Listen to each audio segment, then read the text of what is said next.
Tá gravando agora, eu acho. Agora tá, prof. Apareceu aqui, tá gravando. Valeu, professor. Obrigado.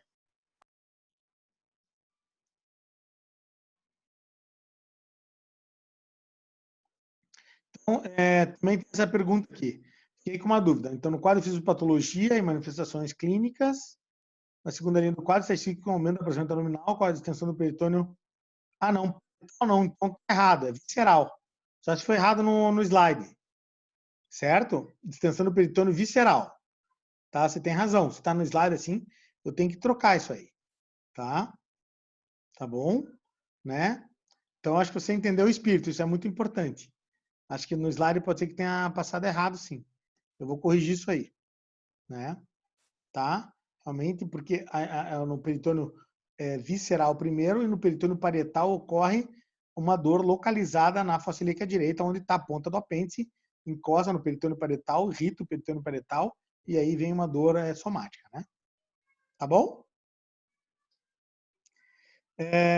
Vamos passar então para a gente repassar aqueles slides que vocês já viram, tá? Com o objetivo de vocês fazerem perguntas e a gente ir discutindo, que é assim que vai valer a pena, tá bom? Então,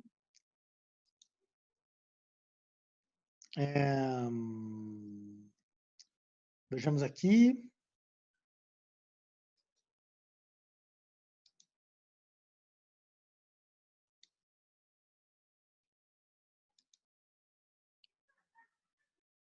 Estão vendo o slide de apendicite?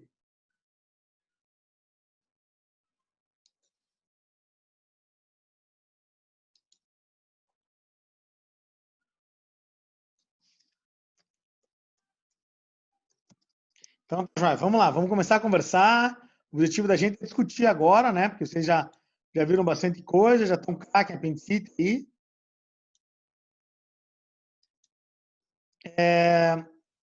Em relação, então, o primeiro comentário desse slide de incidência da apendicite, né?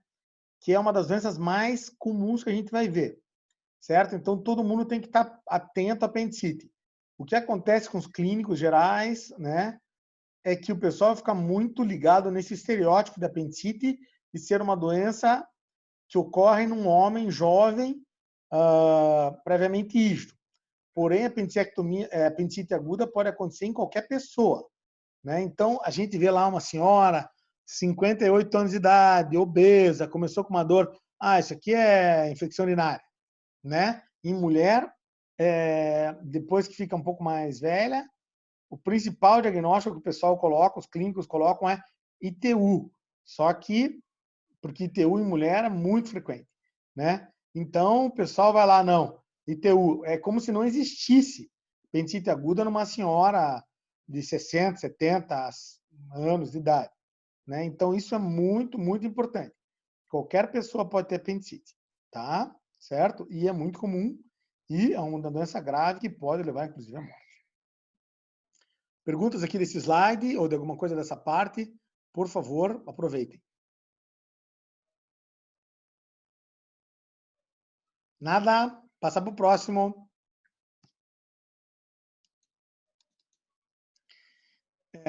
Esse slide agora vocês estão vendo da anatomia do apêndice, né?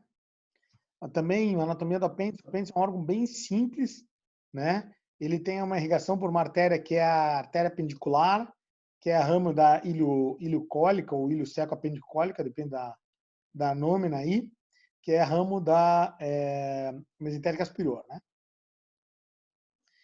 Então, o negócio é o seguinte, né? A gente antes, quando fazia apendicectomia convencional, tinha uma dificuldade muito grande para achar o apêndice quando ele era retocecal, né? Isso é uma das coisas que melhorou muito com a laparoscopia. A laparoscopia facilita muito essa manobra de achar o apêndice, porque a maioria do apêndice, da maioria dos pacientes, ele está escondido atrás do seco mesmo, né?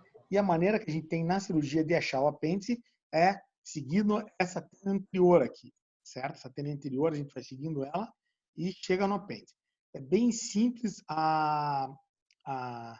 essa manobra, cirurgicamente falando, na vídeo é bem simples e realmente a gente consegue fazer uma apendicectomia num tempo bem curto, se a cirurgia é tranquila. Aham, essa aqui mesmo, distensão do peritônio parietal, né? Tinha sido chamada a atenção. Parabéns aí para você. Eu vou corrigir agora isso aqui. É peritônio visceral, né?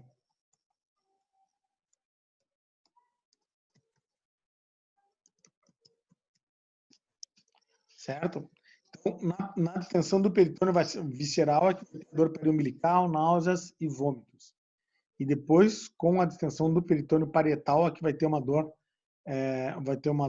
localizada na fossa ilíaca direita ali, né? E as manifestações do processo inflamatório vai se acentuando. Então, a apendicite, como todas as doenças que a gente vive, é um processo, né? E uma coisa vai levando a outra. Quem tem alguma pergunta nessa parte, aproveitar agora aí para a gente discutir. Lembre-se que quanto mais avançada a apendicite, mais leucocitose o paciente vai ter, né? Se você palpa um paciente que tem uma massa na fossa ilíaca direita, geralmente ele tem mais leucocitose, mais sinais sistêmicos, mais desidratação e tem realmente uma doença mais grave, né? Então, a doença ela vai se agravando ao longo do tempo. Então, ela demora mais ou menos 24 a 48 horas para ter esse aumento do volume, trombose arterial, gangrena e perfuração.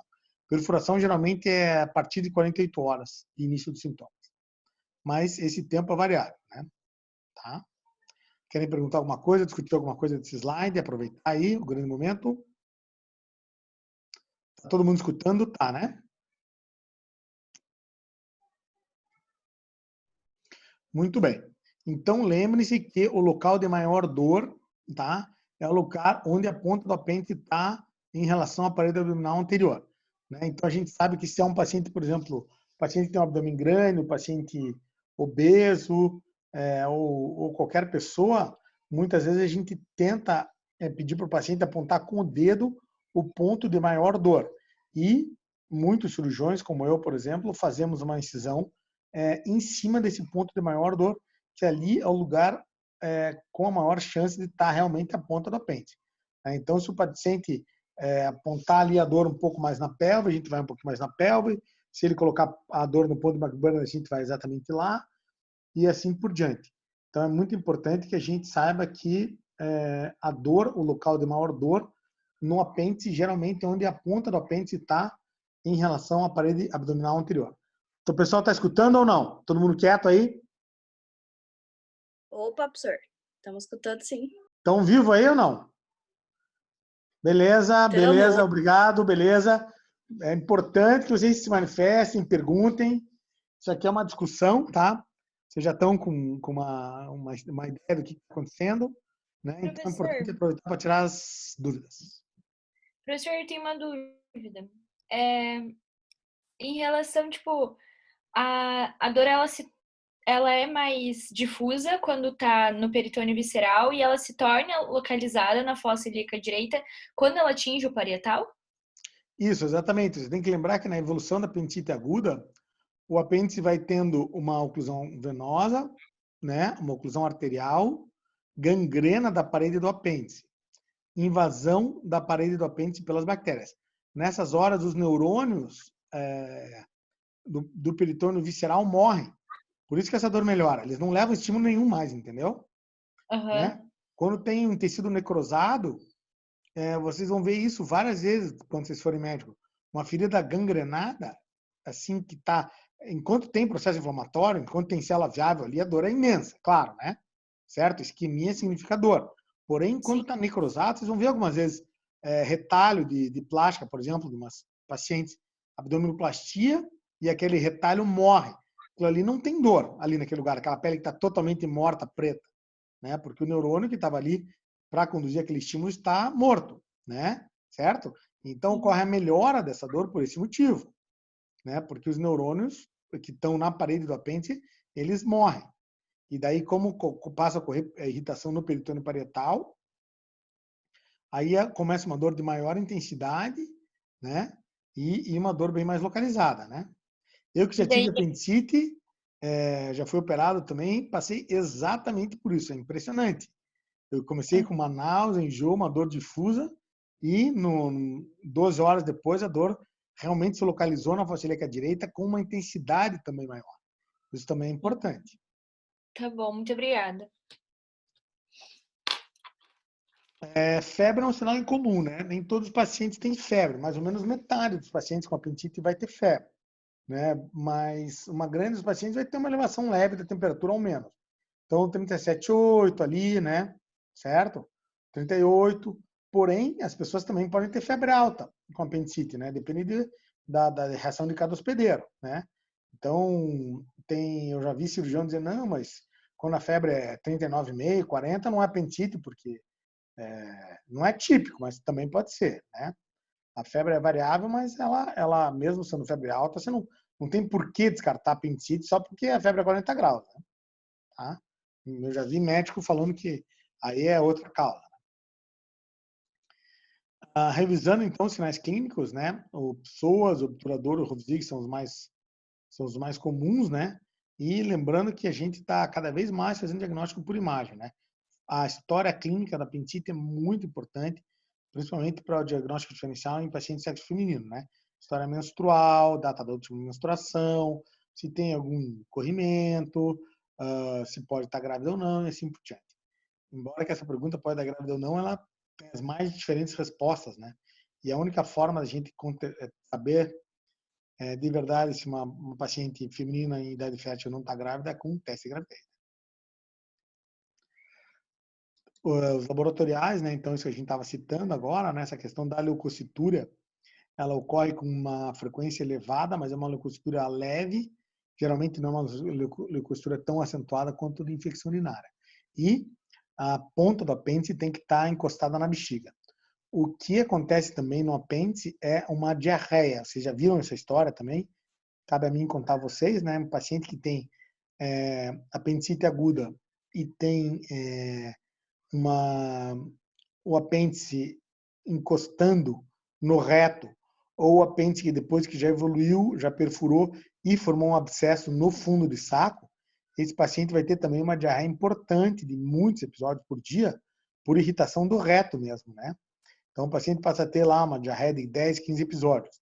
Eu mesmo, num caso que eu tive dificuldade de manejar bem no começo, quando eu comecei a trabalhar como cirurgião, foi de uma menina que era uma menina bem tranquila, assim, e ela veio com um quadro de diarreia, né? Uma diarreia com 15 episódios por dia, certo? E eu fiz o exame de imagem, naquele tempo era muito ruim a qualidade, não mostrava nada, e na verdade era uma apendicite aguda com um abscesso no fundo de saco, tá? Então isso também é muito importante, né? Também é um sintoma de apendicite.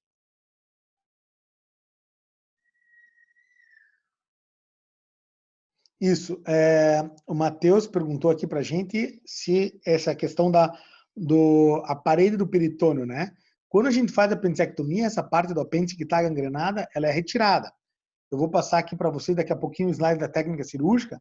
Então, geralmente, a parte do apêndice que está gangrenada, ela é retirada, entende? Então, quando a gente liga o apêndice na base dele, a base do apêndice tem que estar viável, tá?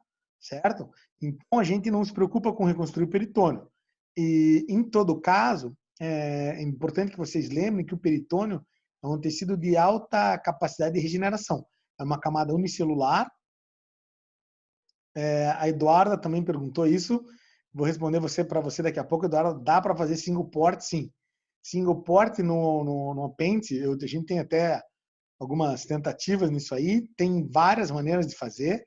Você consegue fazer uma incisão no umbigo somente, tá? Não sei se você já viu isso aí, se eu poderia passar esse vídeo, só que eu tenho medo que trave aqui para vocês. Você coloca um portal único e você acessa o apêndice com 2 ou 3 trocáteres e retira só com uma incisãozinha no umbigo, né? Mas nós, os cirurgiões, se a gente for para essa parte da técnica aqui, laparoscópica, né? A gente faz uma incisão, eu faço uma incisão de 10 milímetros dentro do apêndice, dentro do umbigo, no fundo do umbigo. Essa na fossa ilíaca esquerda, uma incisão bem baixinha, na marca do biquíni, essa na pub, o resultado estético também é excelente.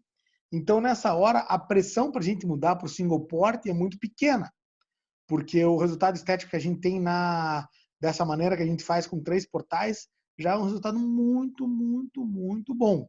E quando você faz por single port, você é obrigado a fazer uma incisão de mais ou menos 2 centímetros na pele para poder colocar o portal do single port.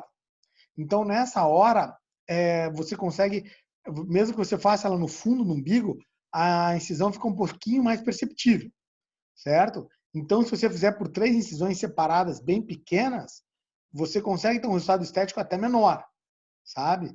Então, o single port tem muito poucas vantagens na apendicite.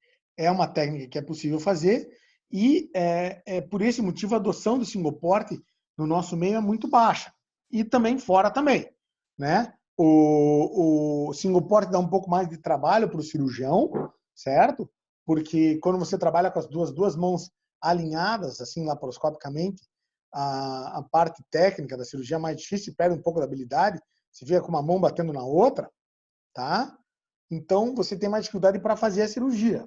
Se você tem os 3 portais triangulados, como eu mostrei aqui no slide, é mais fácil para você tirar o apêndice, etc. A cirurgia é mais lisa, mais fácil. E o resultado estético também é bom. Então, a adoção do single port tem sido realmente bem pequena, tá bom? Então, a gente está falando, a gente já discutiu isso aqui tudo, né? Essa questão dos exames de imagem, mais uma vez comentando que a tomografia é o melhor exame para o diagnóstico de apendicite aguda, certo? A tomografia tem uma acurácia excelente, ela consegue, assim, impedir que muitas pessoas com uma dor por outras causas fossem operadas de apendicite, como adenite mesentérica, etc. e tal. Então, realmente foi um grande avanço para nós a tomografia, né? A ecografia, de início, eu era bem favorável à eco, né? Quando começou, a gente vê a própria literatura dizendo que a ecografia tem uma sensibilidade boa, uma especificidade boa, mas na prática, a ecografia do abdômen é um exame muito operador dependente, certo? E eu já vi muito erro diagnóstico. A gente opera, de vez em quando, alguns pacientes, os clínicos dos PAs pedem uma ecografia, a ecografia vem apendicite, você vai lá, opera, não era nada daquilo, né? Então, eu já operei com eco, com diagnóstico de apendicite, cisto ovariano roto, aí outro paciente tinha diverticulite aguda e assim por diante. E o erro diagnóstico da tomografia é bem menor. Então, o exame preferido é a tomografia, salvo em gestantes e crianças, né? Que daí a gente prefere a eco mesmo. E outra coisa que eu quero chamar a atenção nesse slide do exame de imagem é que não importa o método, os achados vão ser os mesmos, certo? Então, o aumento do diâmetro do apêndice, né? Um apêndice é normal até 6 milímetros, entre 6 e 8 mais ou menos, e acima de 8 aumentado. A parede do apêndice tem 2 milímetros, quando tiver mais do que isso é aumentado. Borramento da gordura, espessamento do seco, apendiculito, líquido livre, assim por diante. Então, não importa o método, o que vai ser visto é exatamente a mesma coisa. Tá? Aliás, para quem sabe ver, para um bom radiologista, um bom imaginologista, as imagens são iguais. A pessoa que sabe interpretar aquela anatomia, a eco, a ressonância e a tomografia mostram exatamente a mesma coisa. E quanto mais fácil para ver no exame, mais fácil para ver no outro também. Essa questão dos diagnósticos diferenciais é uma coisa importante também. Eu gosto muito de comentar esse assunto, então realmente a imagem fez isso evoluir bastante, porque antes o paciente tinha uma adenite mesentérica, ele acabava sendo operado, sabe, antes de existir a tomografia, porque era uma dor importante na fossa ilíaca, né? Uma alteração inflamatória. Essa adenite mesentérica pode ser uma virose, né? Que acaba com aumento dos mesentéricos, às vezes até infarto de alguns linfonodos do mesentério, então acabava operando esse paciente, né? E lá o apêndice era normal. E uma cirurgia que acabava sendo desnecessária, né? Outro diagnóstico que era frequentemente operado, apendicite aguda, era a ovulação.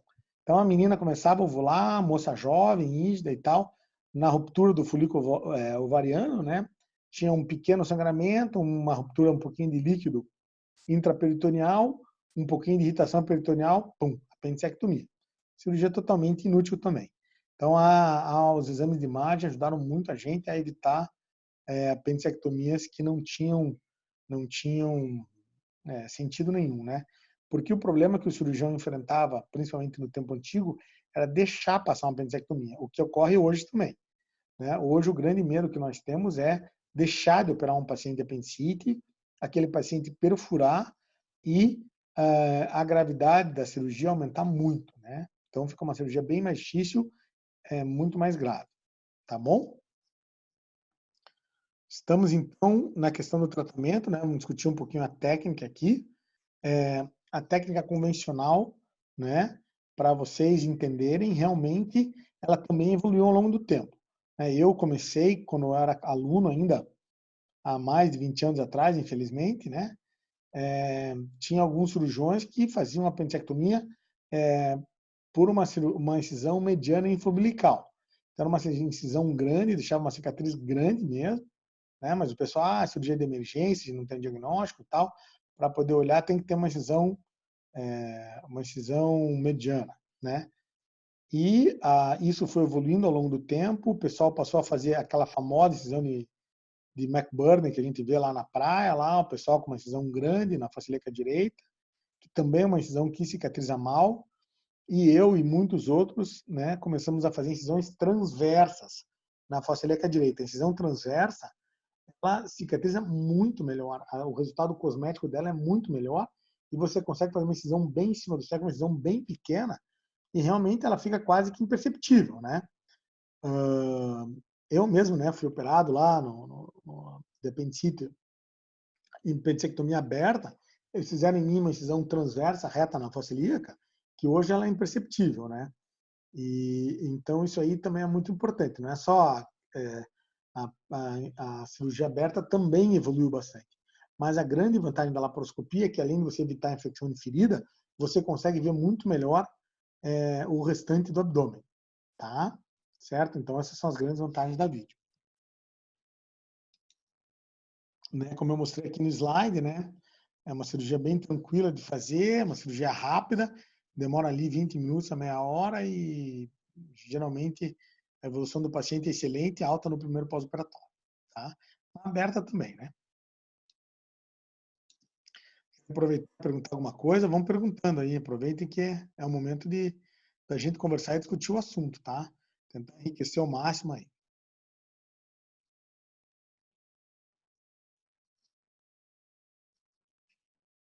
Isso, então você me perguntou essa questão do resultado estético. Geralmente, na vídeo, o resultado estético é melhor sim, tá? Mas isso é uma coisa questionável, sabe? Eu mesmo já vi vários cirurgiões, por exemplo, se você faz um acesso no umbigo, que não é bem dentro do umbigo, é ao redor do umbigo, você deforma o umbigo. Se você fizer uma incisão aqui no meio da face ilíaca, ou no meio do abdômen aqui, na face ilíaca, tá meio alta aqui, dá uma incisão grande aqui na pub, certo? Você tem um resultado estético péssimo, né? Certo? Então, se você não for cuidadoso, a vídeo esse resultado estético também é ruim, né? Enquanto que na aberta você pode fazer uma incisão transversa pequena na face ilíaca esquerda, o resultado cosmético ser excelente, tá? Certo? O resultado cosmético estético ser muito bom, né? Então, isso é uma coisa questionável, sabe? A vantagem da laparoscopia mesmo é a recuperação do paciente, menos dor no pós-operatório e principalmente menor infecção de ferida, sabe? A gente, quando fazia bastante apendicectomia convencional, a gente foi aperfeiçoando a técnica da aberta e o resultado cosmético era excelente, excelente mesmo, excelente. O que prejudicava, atrapalhava a gente nessa parte da estética é quando tinha infecção de ferida. Aí a cicatriz ficava horrível, né? Tá bom? Então, vamos discutir alguma coisinha da apendicite complicada. Né? Apendicite complicada, o próprio nome diz, né? Depois que o apêndice perfura, ele fica extremamente grave, né? E a gente opera muitos apêndices também nessa fase onde eles estão com a parede gangrenada, completamente gangrenada, mas eles ainda não perfuraram. E a gente tem a infelicidade de, durante a manipulação cirúrgica, acabar perfurando o apêndice, quer dizer que não é que a gente perfure, ele explode, sabe? Então você encostar no apêndice já faz ele romper e ele libera para o abdômen uma secreção que é um pus junto com fezes, assim, que a gente vê que é uma coisa altamente séptica, altamente infectante, né? A gente tem que lavar tudo, etc e tal. E quando a apendicite está mais evoluída, realmente é uma cirurgia que requer um grande cuidado do cirurgião para não lesar o ilho que está envolvido, o ilho terminal, para não lesar o seco e tudo mais. Né? Então, a gente sabe que a apendicite, se for uma apendicite mais grave, muitas vezes envolve rafia do seco e tudo mais. Tá? Lembre-se que mesmo quando a apendicite está gangrenada, quando a apêndice está gangrenado, a base do seco é viável. Então, mesmo assim, em 95% dos casos de apendicite super avançada, necrosada, perfurada, não precisa, você consegue ter base suficiente para, com uma simples ligadura, ligar a base do apêndice e remover o apêndice de uma maneira bem segura, né? Querem aproveitar para perguntar alguma coisa? Perguntem aí, vamos lá. Essa questão do apêndice normal também da cirurgia, né? É uma das coisas que a gente via com muita frequência. Ah, tá. Maria Luísa, tudo bem? Então eu vou responder para você a tua pergunta. Onde são as incisões? Tá? Esse aqui é um slide de um autor bem conhecido, né? Que ele coloca os portais aqui. Então vocês vão ver na literatura médica, vocês vão ver nos trabalhos, né? Nos livros, que há uma grande variação na colocação dos portais na apendicite aguda. Eu aproveito para me estender e te dizer que em todas as cirurgias laparoscópicas, eu que já tenho um tempo grande de cirurgia, já vi bastante coisa fora, etc., uma coisa eu posso falar para vocês que estão começando a vida. Os cirurgiões colocam de tudo que é jeito. E quando a gente vai nos congressos ver como cada um faz as cirurgias, há uma enorme variação na colocação dos trocáteres, certo? Então, você pode colocar um trocáter, essa posição clássica, como eu estou mostrando nesse slide, porém você pode colocar um trocáter no flanco direito para abordar o apêndice, você pode colocar os três baixos aqui, um na fossa ilíaca esquerda, um na pub, um na fossa ilíaca direita, certo? Você pode fazer do jeito que você quiser. É uma variação muito grande, os cirurgiões variam muito. Eu uso uma abordagem parecida com essa que está no slide, porém eu deixo esse da fossa ilíaca esquerda bem baixinho para um resultado estético ficar melhor depois, certo? Mas realmente há uma variação muito grande na colocação dos trocáteres. E em todas as cirurgias laparoscópicas. Colectomia laparoscópica também varia bastante. Bariátrica, muito mais ainda. Colectomia laparoscópica, cada cirurgião faz do seu jeito. Isso é uma coisa bem interessante mesmo, sabe? Há uma grande variação.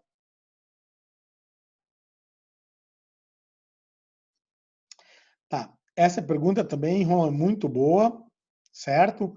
Tá? Está na apendicectomia, na apendicite complicada, é possível identificar pelos exames de imagem. Saber antes de entrar que é complicada. Isso. Então, antes da gente entrar, porque quando você vê um paciente, né? Vê um paciente lá no pronto-socorro, eles te chamam, ó, doutor, tem uma suspeita de apendicite. O paciente é admitido no hospital e nós vamos fazer a avaliação desse paciente. Então, nessa avaliação do paciente entra a história, o tempo de início da dor.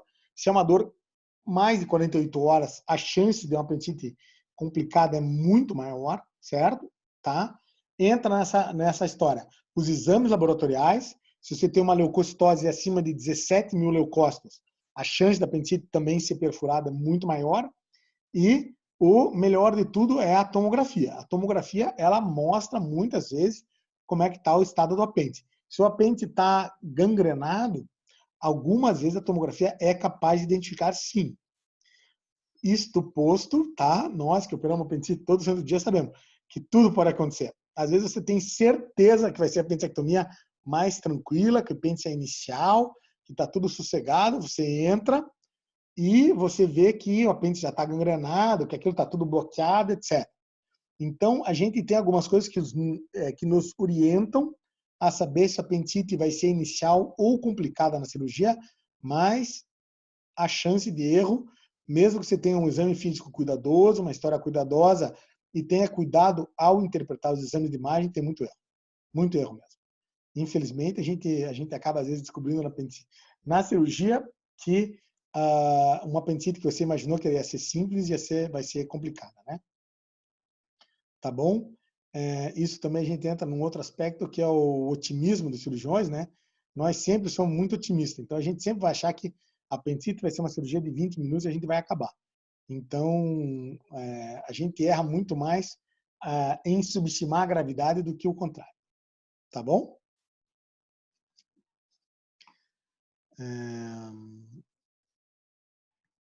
Então, a gente está falando sobre essa questão da apendicite perfurada, né? Que isso é uma cirurgia que ainda assim é rara a mortalidade, né? Mesmo a apendicite mais complicada possível, né?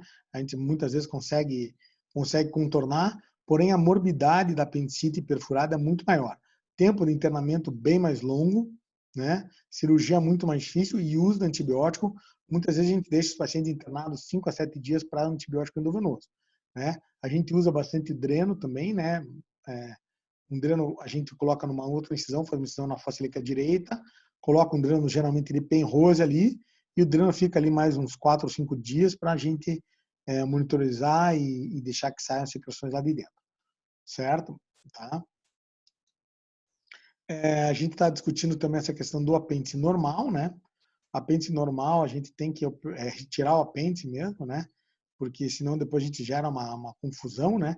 A apendicectomia aberta era obrigatório, né? Porque aí você, quando tinha uma incisão na fossa ilíaca direita, a próxima pessoa que examinar esse paciente ia ter certeza que o apêndice ia ter sido retirado. Então, realmente é importante que se retire o apêndice mesmo que ele seja normal. Graças a Deus a gente tem feito menos isso, né? Graças a uma identificação mais precisa de apendicite no pré-operatório pelos exames de imagem, tá? Divertículo de Meckel, né? Eu já comentei no PowerPoint, é muito raro.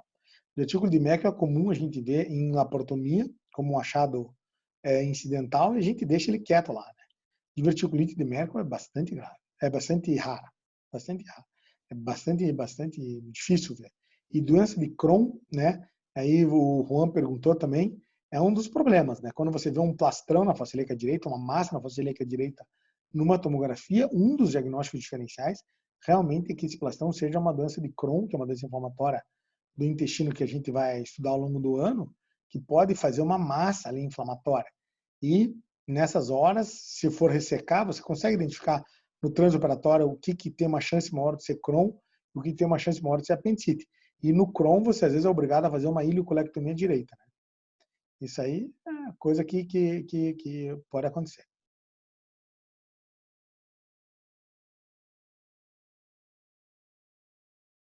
Isso. César Alessandro, acho que você ouviu mal a narração ali. Quando você está na apendicite perfurada, tem geralmente 11 mil leucócitos. Quando a apendicite quando é gangrenada, quando a apendicite está gangrenada, tá? A leucocitose vai para mais ou menos 17 mil na média. 17 mil. Tá? Então, acho que esse 1000 aí, acho que foi talvez uma falha na narração aí. Lamento pela qualidade do vídeo, tá? Certo? Isso, Eduarda. Apendicite não tratada pode gerar uma fístula, tá? Essa pergunta também é muito boa, obrigado por essa pergunta. Então, a evolução natural da apendicite aguda, tá? Geralmente é necrose do apêndice, certo? Gangrena do apêndice, o fecalito cair na cavidade abdominal, né? E um pouco de secreção interal entrar no abdômen, tá? Geralmente não faz uma fístula assim de alto débito, tá? Uma fístula, geralmente isso não acontece na história natural da apendicite não tratada. Geralmente ela gera um abscesso local, certo? Tá? Ou uma peritonite difusa, mas não uma fístula entérica, sabe? Porque como o apêndice dá algum pouco de tempo, o corpo acaba tamponando aquilo e não gera uma fístula digestiva. Ocorre sim uma contaminação na cavidade, mas quando a gente está falando de fístula aqui, por exemplo, quando você tem uma fístula do coto apendicular, aquela ligadura se solta e o coto apendicular fica aberto, aquilo sim gera uma fístula. Então, vocês têm que lembrar que o efluente do ilho é de mais ou menos entre 700 ml a 1.400 ml. Então, quando você tem uma fístula do coto apendicular, que é uma complicação da apendicectomia, aí você tem sim uma fístula de alto débito. Mas quando pela própria apendicite, isso é muito, muito, muito mais raro, porque o corpo acaba tamponando aquilo, sabe? E como que gangrena é geralmente a ponta do apêndice, o que passa ali já é um pouco menos de secreção enteral, né? Então eu, por exemplo, nunca vi uma fístula entérica assim por apendicite. Ela pode ocorrer, mas é mais raro. Ocorre uma contaminação na cavidade e às vezes uma peritonite purulenta mas não uma purulente franca assim, fecal. Não sei se eu me fiz entender, Eduarda. Tá? Tá bom? Certo? Então, na verdade, né, avançando nessa pergunta tua, de apendicite pode não gerar uma fístula. Na verdade, conceitualmente é uma fístula, né? Quando você tem uma abertura do aparelho digestivo para dentro da cavidade peritoneal, uma fístula não drenada. Só que ela não vai ter o débito de uma fístula, assim, de uma alça aberta, sabe? Porque o corpo geralmente consegue conter a quantidade de secreção entérica que sai ali do apêndice. Mas uma pequena quantidade de fezes já é o suficiente para a peritonite, né? Tá bom? Eu vou tentar fazer um pouco de comentários também sobre essa questão do tratamento não operatório da apendicite, né? Isso aí eu vivi isso 10 anos atrás, mais ou menos. A gente tinha lá onde eu estava, fiquei um pouco de tempo fora do Brasil, lá na universidade dos Estados Unidos, e o pessoal lá, quando tinha uma apendicite aguda com mais de 2 dias de dor, o pessoal optava pelo tratamento clínico. Então, o protocolo que era adotado naquele hospital era de 7 dias de antibiótico intra-hospitalar, certo? Mesmo assim, tinha uma falha grande do tratamento. Então, o paciente ficava 7 dias lá internado, abscesso, aí fazia, aí tinha que drenar guiado por tomo, alguns pacientes tinham que operar de urgência. Então, era uma consulta que gerava um número imenso de complicações, né? Então, a gente, mesmo em apendicite gangrenada, a gente consegue dar alta para os pacientes em poucos dias, em 2 ou 3 dias ali, mesmo no pior caso. O apendicite já com peritonite difusa franca, né? O paciente pode ficar 5 dias internado, mas é a exceção, né? Então, aquilo ali estava ganhando um pouco de corpo. Mas aí os estudos realmente reafirmaram que o tratamento cirúrgico para apendicite é o que tem menor morbidade e menor taxa de complicações, né? Eu testemunhei esse primeiro, foi um artigo que esse que está no JAMA aí, já é um desdobramento do primeiro artigo. O primeiro artigo foi um paciente entrar no hospital com dor, tomografia comparando apendicite, tomografia com comprovação diagnóstica de apendicite, e esse paciente ser randomizado para tratamento com antibiótico ou com cirurgia. Então, eles faziam 3 dias de antibiótico intra-hospitalar e mais 7 dias de clavulin, de oral, né? E conseguiam tratar mais ou menos 60% dos pacientes. Só que esses 40% que complicavam, você colocava o paciente numa situação extremamente grave, né? E desnecessária, certo? Né? Então, hoje, a literatura médica está bem, bem, bem firme que o tratamento de apendicite realmente é tratamento operatório. Tá bom? Querem aproveitar e discutir mais alguma coisa? Perguntar mais alguma coisa? Vamos lá.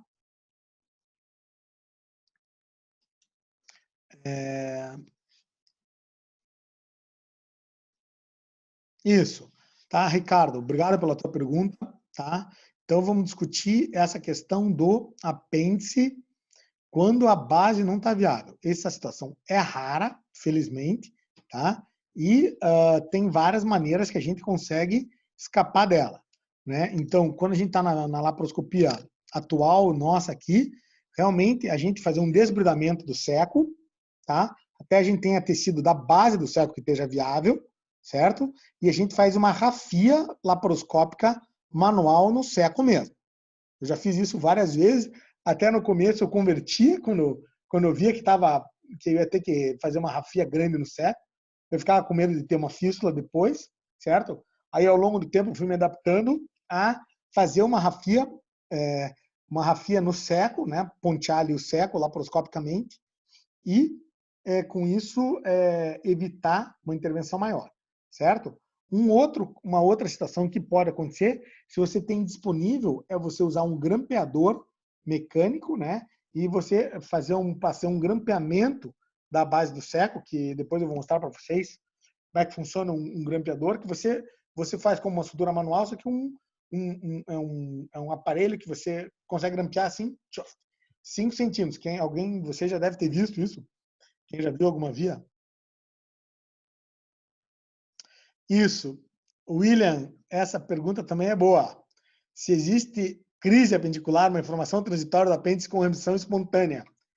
Existe, tá? Tem muitos pacientes que têm uma apendicite aguda, oclusão do apêndice por fecalito, e aquilo acaba que o corpo mais ou menos consegue contemporizar de alguma forma aquilo, o apêndice não evolui para gangrena, certo? E o paciente pode ter uma dor crônica na face ilíaca direita, com períodos de melhora, períodos de piora, né? Por isso mesmo eu coloquei aqui essa questão da apendicite crônica. Ela existe sim, tá? E eu tenho vários casos que eu já vi, né? O que acontece com esses pacientes que às vezes a apendicite piora de vez, e ele pode ser operado em qualquer momento da vida dele, certo? Então, o que acontece, né? Um apêndice, quando ele entope com fecalito, ele pode ou não voltar ao normal. Mas o que acontece na maior parte dos casos, ele tem uma dor na face ilíaca direita que melhora e piora ao longo do tempo. Tá bom? E muitas vezes o paciente é operado, né? Na apendicectomia eletiva, né? Ou semieletiva. Quando você identifica um fecalito, um aumento ou espessamento do apêndice, né? Você faz uma apendicectomia semieletiva. Acontece isso sim. Nem todo mundo que tem apendicite vai evoluir para apendicite e para a morte, né? Inclusive, antes de ter tratamento cirúrgico para apendicite, no final do século XIX, a mortalidade da apendicite aguda era de mais ou menos 25%. E o pessoal da Clínica Mayo, né, que começou a fazer apendicectomia cirúrgica, conseguiu baixar a mortalidade para 10%. Né? Então, esse foi um grande avanço e por isso que o pessoal começou a operar o apêndice. Beleza? Muito bom. Estamos conversando aqui sobre gravidez, né? Apendicite crônica, então nós já falamos, né? Essa questão da apendicectomia incidental também, vocês já viram isso, já escutaram talvez falar sobre isso. No meu tempo de aluno, se fazia muito. O pessoal fazia uma esterectomia por doença benigna, já tirava apêndice, né? O gineco fazia uma esterectomia por mioma, aproveitava e tirava apêndice. Isso era corriqueiro, né? Ao longo do tempo, o pessoal começou a ver que isso aí pode gerar complicação. Às vezes gera primeiro que o apêndice, quando você tira ele, você tem você contamina o campo cirúrgico, né? Você transforma uma cirurgia limpa numa cirurgia bem mais contaminada, desculpe. E eles fizeram várias contas aí, falaram que isso aí não é custo efetivo, e essa prática foi abandonada. E tem esses novos trabalhos que têm mostrado que o apêndice pode ser um reservatório da flora intestinal. Então, quando há distúrbios da bioflora do colo, um dos lugares que a flora intestinal se preserva melhor é no apêndice, pela própria anatomia do apêndice. E ele ajudaria a repovoar o intestino. Então, o pessoal acha que deve sim preservar o apêndice e só se retirar ele quando ele estiver doente mesmo, né? Essa questão da gravidez também eu comento que é muito importante, que realmente a apendicectomia na gravidez é uma situação que é dramática, né, por vezes. Ocorre uma chance grande de perda fetal, né, principalmente se o apêndice evoluir mesmo, né. Então, nós somos obrigados a operar mesmo, né. E, inclusive, na gravidez é um dos momentos que a gente opera sem ter o diagnóstico de certeza, porque a gente não pode fazer tomo, né, em gestante. Né? Então, a gente vai na eco ali, às vezes o apêndice está em cima do muro, a gente é obrigado a operar. Porque se evoluir com abscesso, perfuração e gangrena, a chance de perda fetal é maior, né? Eu mesmo tive um caso, um dos únicos óbitos que eu sei de paciente rígido por apendicite foi uma conhecida minha que era grávida e ela foi interpretada pelo ginecologista dela como hiperemese gravídica, que ela vomitava o tempo inteiro, começou com distensão abdominal, começou a piorar, hiperemese.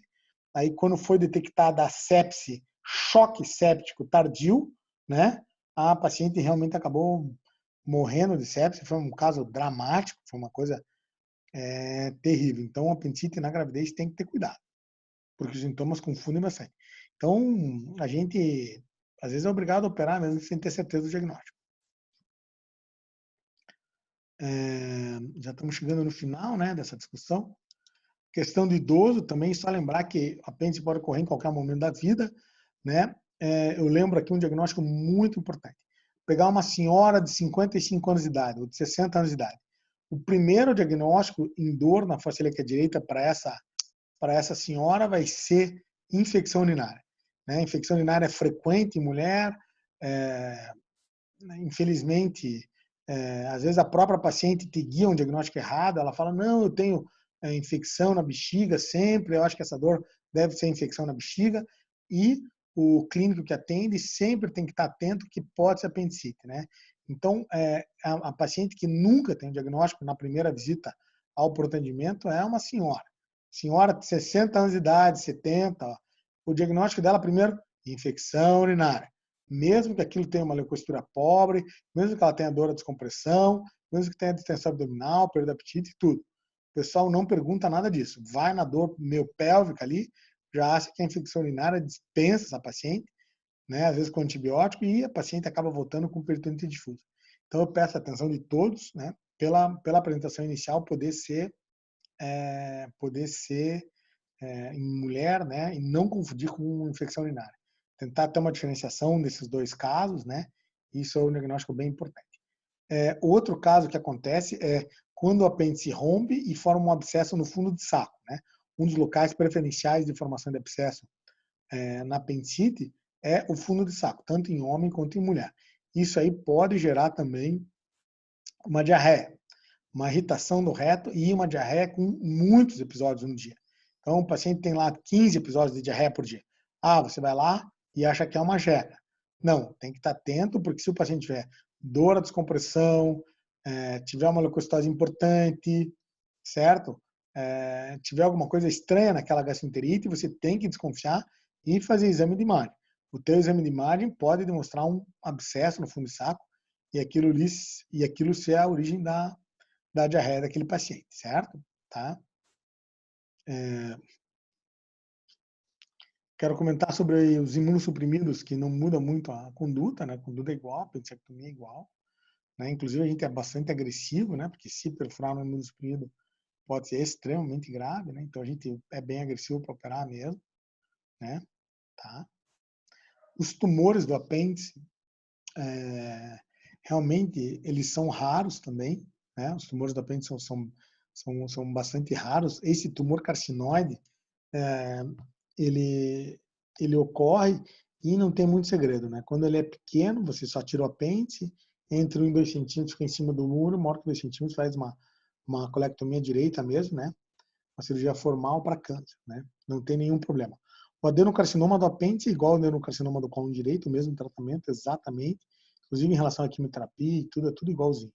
E esse tumor mucinoso do apêndice é um tumor que realmente a gente muitas vezes prefere fazer cirurgia convencional nesses pacientes, tamanho o medo que a gente tem de romper esse apêndice na vídeo e semear essas células, que são células que são capazes de produzir a mucina. Então, é um tumor que ele não dá metástase, não invade os tecidos nem nada, mas essas células colonizam a superfície peritoneal e começam a produzir uma cite, tipo de uma geleia, tipo uma gelatina.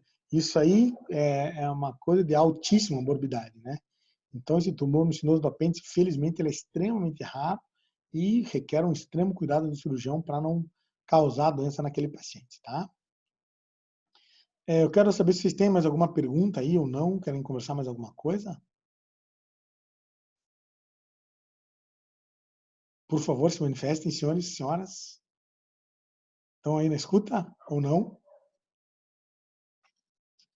Já dá para operar já, professor. Olha, eu vou te falar uma coisa, é uma das coisas que quem entra para cirurgia, a primeira coisa que sonha é operar um apêndice, viu? Quem é ruim de cirurgia, a pessoa não dorme com tamanha ansiedade de fazer o primeiro apêndice. Foi assim para mim, foi assim para todos nós que somos professor hoje. A gente fica ali, ó, é mais do que o primeiro beijinho, com certeza. Tá certo? Depois eu quero passar para vocês alguns endereços, eu vou passar para você o endereço de alguns links com um vídeo de apendicectomia, tá? Eu gostaria que vocês olhassem, eu vou deixar aí depois no AVA mesmo, tá? Alguns vídeos de apendicite que são bem interessantes, assim, para vocês terem uma ideia de como é que se passa tudo na cirurgia, e aí vocês vão ter uma ideia, uma noção ainda melhor, tá? Eu agradeço a paciência de todos aí, lamento por qualquer falha técnica que tenha ocorrido aí, essa questão da informática é nova para nós, tá bom? E quero saber se vocês têm mais alguma dúvida, mais alguma pergunta aí, eu vou encerrar o nosso web meeting aí, tá bom? Espero vê-los presencialmente em breve. Estamos todos angustiados com essa história toda aí, sofrendo junto com vocês aí. Espero que as coisas se normalizem e a gente volte a ter as aulinhas presenciais aí, tá bom? Eu vou deixar então esses links aí para os vídeos, tá? Vocês vão ver que são bem interessantes, tá bom? Boa tarde a todos aí, obrigado pela atenção.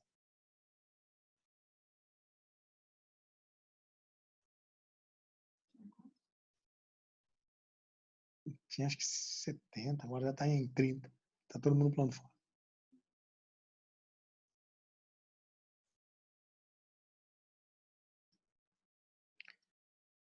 Bom, eu vou encerrar então, tá bom?